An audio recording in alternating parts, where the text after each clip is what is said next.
أما بعد فأعوذ بالله من الشيطان الرجيم بسم الله الرحمن الرحيم قال الله تبارك وتعالى في القرآن المجيد والفرقان الحميد ألا إن أولياء الله لا خوف عليهم ولا هم يحزنون۔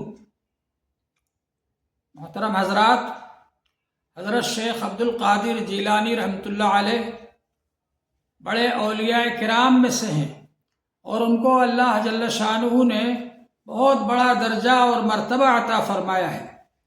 حضرت شیخ عبد القادر جیلانی رحمۃ اللہ علیہ 470 ہجری میں پیدا ہوئے اور ان کی والدہ محترمہ نے خاص طور پر ان کی تربیت فرمائی اور والدہ محترمہ نے ان کو علم حاصل کرنے کے لیے بغداد بھیجا۔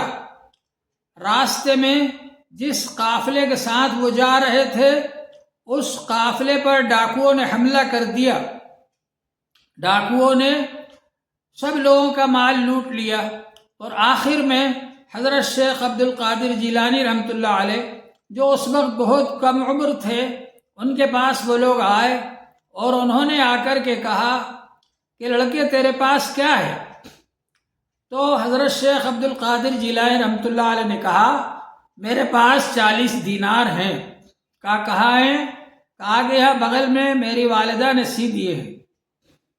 ڈاکوؤں کو اس پر بڑا تعجب ہوا، پہلے تو وہ مذاق سمجھے، لیکن پھر اس کے بعد جب انہوں نے دیکھا تو یہ حقیقت ہے کہ حضرت شیخ عبد القادر جیلانی رحمۃ اللہ علیہ کے پاس سے 40 دینار نکل آئے۔ ڈاکوؤں کے سردار نے پوچھا کہ آپ نے ان کو چھپایا کیوں نہیں؟ آپ چاہتے تو چھپا لیتے۔ حضرت شیخ عبد القادر جیلانی رحمۃ اللہ علیہ نے فرمایا میری والدہ نے مجھ کو یہ نصیحت کی تھی کہ بیٹا کبھی جھوٹ مت بولنا، اس لیے میں نے سچ سچ بولا اور یہ ظاہر کر دیا۔ ڈاکوؤں کے سردار نے کہا یہ بیٹا اپنی والدہ کی نصیحت پر عمل کرتا ہے اور جھوٹ نہیں بولتا، اور ہم لوگ اللہ کی نافرمانی کرتے ہیں اور اللہ کی مخلوق کو تکلیف پہنچاتے ہیں۔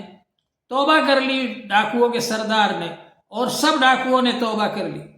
یہ حضرت شیخ عبد القادر جیلانی رحمۃ اللہ علیہ جو کہ ابھی بچپن میں ہیں، علم حاصل کرنے کے لیے بغداد جا رہے ہیں، اللہ جل شانہ نے ان کی یہ کرامت ظاہر فرمائی۔ پھر آپ برسا برس تک بغداد میں پڑھتے رہے، علم حاصل کرتے رہے، اور اس زمانے میں بہت زیادہ پریشانی کے حالات بھی آئے، فقر و فاقے کی نوبت بھی آئی، لیکن حضرت شیخ عبد القادر جیلانی رحمۃ اللہ علیہ نہایت استقامت کے ساتھ علم حاصل کرتے رہے۔ ایک وقت وہ آیا کہ حضرت شیخ عبد القادر جیلانی رحمۃ اللہ علیہ بہت زبردست عالم بن گئے، اور اس کے بعد خود اپنے ہی شیخ کے مدرسے میں انہوں نے پڑھانا شروع کر دیا۔ اللہ جل شانہ نے ان کی شہرت کو 4 دانگ عالم میں پھیلا دیا، اور ان کے درس میں بھیڑ ہونے لگی اور ان کے وعظ و نصیحت میں بھیڑ ہونے لگی، اور ان کے وعظ و نصیحت میں اللہ جل شانہ نے ایسی تاثیر عطا فرمائی کہ ہزاروں کی تعداد میں لوگ آتے تھے، اور بعض یہود اور نصارہ مسلمان ہو جاتے تھے، اور بہت سے لوگ گناہوں سے توبہ کر لیتے تھے اور حضرت شیخ کے مرید ہو جاتے تھے۔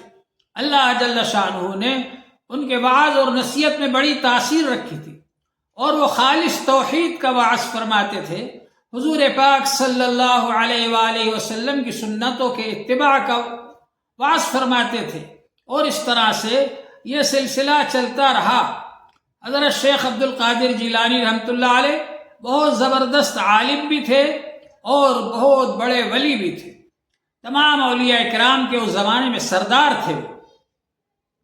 ایک بار حضرت شیخ عبد القادر جیلانی رحمۃ اللہ علیہ کے پاس ایک شخص آیا اور اس نے کہا کہ میں نے یہ قسم کھا لی ہے کہ اگر میں ایسی عبادت نہ کروں جس عبادت کو تنہا میں ہی کر رہا ہوں اور کوئی اس عبادت کو نہ کر رہا ہو، اگر میں ایسی عبادت نہ کروں تو اس صورت میں میری بیوی کو طلاق۔ اب وہ اور دوسرے علماء کے پاس بھی گیا، سب نے کہہ دیا کہ اس کا کوئی علاج نہیں، اس لیے کہ جو بھی عبادت تم کر رہے ہوگے تو یقیناً اس وقت دوسرا بھی کوئی عبادت کر رہا ہوگا. اگر تم اس وقت نماز پڑھ رہے ہوگے دنیا میں کوئی نہ کوئی اس وقت نماز پڑھ رہا ہوگا. اگر تم اس وقت صدقہ دے رہے ہوگے دنیا میں کوئی نہ کوئی اس وقت صدقہ دے رہا ہوگا. اگر تم اس وقت روزہ رکھ رہے ہوگے دنیا میں کوئی نہ کوئی اس وقت روزہ رکھ رہا ہوگا. اس لیے تمہاری یہ قسم جو ہے پوری نہیں ہو سکتی، اور ظاہر ہے کہ اس کا نتیجہ یہ ہوگا کہ تمہاری بیوی نکاح سے خارج ہو جائے گی. اب وہ پریشان ہوا، حضرت شیخ عبد القادر جیلانی رحمۃ اللہ علیہ کے پاس آیا. حضرت شیخ عبد القادر جیلانی رحمۃ اللہ علیہ نے فرمایا تم خانہ کعبہ جاؤ اور خانہ کعبہ میں سب لوگوں کو روک دینا اور یہ کہنا کہ اس وقت صرف میں اکیلا طواف کروں گا. تو خانہ کعبہ ساری دنیا میں ایک ہی ہے. جس وقت تم طواف کر رہے ہوگے اس وقت کوئی اور اس عبادت کو نہیں کر رہا ہوگا، لہذا تمہاری قسم پوری ہو جائے گی اور تمہاری بیوی تمہارے نکاح میں رہے گی. تو اللہ جل شانہ نے حضرت شیخ عبد القادر جیلانی رحمۃ اللہ علیہ کو ایسا علم عطا فرمایا تھا، زبردست فقہ عطا فرمایا تھا حضرت شیخ عبد القادر جیلانی رحمۃ اللہ علیہ. اسی طرح سے اللہ جل شانہ نے ان کو بہت زیادہ بزرگی عطا فرمائی تھی، بہت زیادہ تقوی عطا فرمایا تھا، بہت زیادہ علم و حکمت عطا فرمایا تھا.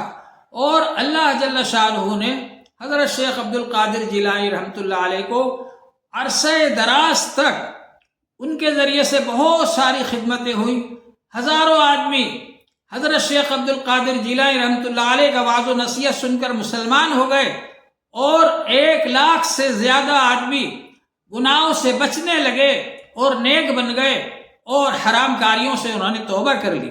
اللہ تبارک و تعالی نے حضرت شیخ عبد القادر جیلانی رحمۃ اللہ علیہ کو ایسا مقام عطا فرمایا تھا. موجودہ دور کے اندر حضرت شیخ عبد القادر جیلانی رحمۃ اللہ علیہ کا سلسلہ قادریہ آج بھی پایا جاتا ہے، جو کہ ہندوستان میں بھی جاری ہے. حضرت شیخ عبد القادر جیلانی رحمۃ اللہ علیہ کے نام سے ہی یہ سلسلہ قادریہ مشہور ہو گیا. حضرت شیخ عبد القادر جیلانی رحمۃ اللہ علیہ نے روحانی اعتبار سے، تعلیم و تربیت کے اعتبار سے، اخلاق سدھارنے کے لیے، معاشرے کی اصلاح کے لیے بہت زیادہ کام کیا. آج ہم اس بات کی دعا کریں کہ اللہ جل شانہ ہماری طرف سے ان کو جزائے خیر عطا فرمائے، اور اللہ جل شانہ ان کو بلند سے بلند تر مقام عطا فرمائے. ہم کو ان کی قدر کرنا چاہیے، ان کا شکریہ ادا کرنا چاہیے، ان کے لیے دعا کرنا چاہیے. لیکن جو لوگ حضرت شیخ عبد القادر جیلانی رحمۃ اللہ علیہ کی طرف غلط باتیں منسوب کر دیتے ہیں، ان کے نام سے وظیفہ پڑھتے ہیں، ان کو پکارتے ہیں، اللہ کو پکارنا چاہیے، ان کو پکارتے ہیں، اور اسی طرح سے حضرت شیخ عبد القادر جیلانی رحمۃ اللہ علیہ کی طرف بہت سی ایسی کرامتیں منسوب کر دیتے ہیں جو کرامتیں ان سے صادر نہیں ہوئی. یقیناً ان سے بہت ساری کرامتیں صادر ہوئی ہیں اور وہ اچھی اچھی کرامتیں ظاہر ہوئی ہیں. ضرورت ہی نہیں کہ ان کے طرف ایسی غلط باتیں منسوب کی جائیں جو کہ ان سے صادر نہیں ہوئی. تو شیخ عبد القادر جیلانی رحمۃ اللہ علیہ کی ذات ان سے بری ہے. وہ خالص توحید پرست تھے، وہ خالص ایمان کی دعوت دیتے تھے، وہ خالص اتباع سنت کی دعوت دیتے تھے، وہ قرآن پاک کی تعلیم دیتے تھے، وہ حدیث پاک کی تعلیم دیتے تھے، وہ فقہ کی تعلیم دیتے تھے، اور ولایت میں بھی ان کا بہت اونچا اور بلند درجہ تھا. اللہ جل شانہ ان کو ہماری طرف سے جزائے خیر عطا فرمائے، اور اللہ تبارک و تعالی ان کو بلند درجات عطا فرمائے. وآخر دعوانا الحمد للہ رب العالمین.